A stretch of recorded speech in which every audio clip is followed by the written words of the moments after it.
Hey man, Brock here from AMG, and I want to talk to you about another authentic talk note that comes straight from the guys in groups.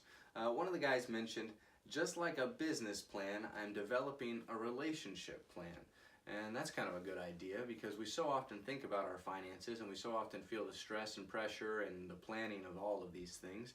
However, maybe we neglect our relationships and we're not so intentional with this. I would encourage you to think about a relationship plan just like you do a financial plan. And you know what? Honestly, who cares if you make it if you don't have the relationships to enjoy it with and the people to connect with? I just don't really see too many people caring when they make it if they don't have the people to enjoy it with. So I really encourage you to not favor one or the other here, but if I'm going to lean one way, I'd lean relationships every time. So find a way that you can sit down, and the way that I do this, and I would encourage you, is kind of a weekly plan. Where are you looking at your circle of relationships on a weekly basis and saying, where does my time go? So often we've got to work out of the number 5, which is providing for our family, and that's completely understandable, but it doesn't stop there. It's not just about working and then just sticking to the grind. However, it's necessary to give life back to the 1 through 4 relationships. So we want to plot that in our week and then go back and start with the number 1. Where am I personally going to get time for my holistic health? I promise you, if we don't plot this in our weekly plan, it won't happen. And then right after that as a priority, okay, my number 2 and my significant other.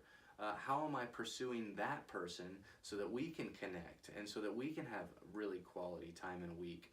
And then looking to your number 3s, how do I connect with my best friends and the people that I share life with and I'm really completely vulnerable with. I love to try to connect with them on a weekly basis as well. And then number 4s are obviously the events and the families of our life, making sure that maybe we're not putting that first or as a priority, but making sure that we're connecting with the close relationships in our life as well. So my call to authenticity for you today is to, or maybe this week, this Sunday, I don't know, whenever you start your week, just to start planning, what does my relationship time look like? What does my financial time look like? Okay, got that. What about our relationship time? Let's look at making a budget for that and allotting our time, and I promise you, you'll be better for it. To further these concepts and connect with some of our resources for you, we've got an AMG course that I'd really love for you to take. I think it's going to be phenomenal for you. It's a pretty cool community. This is something that I personally benefit from on a regular basis, and I know other men do too, so I'd invite you to that. And I'm going to tie this to the circle of relationships and holistic health before we get off here. I almost forgot that piece.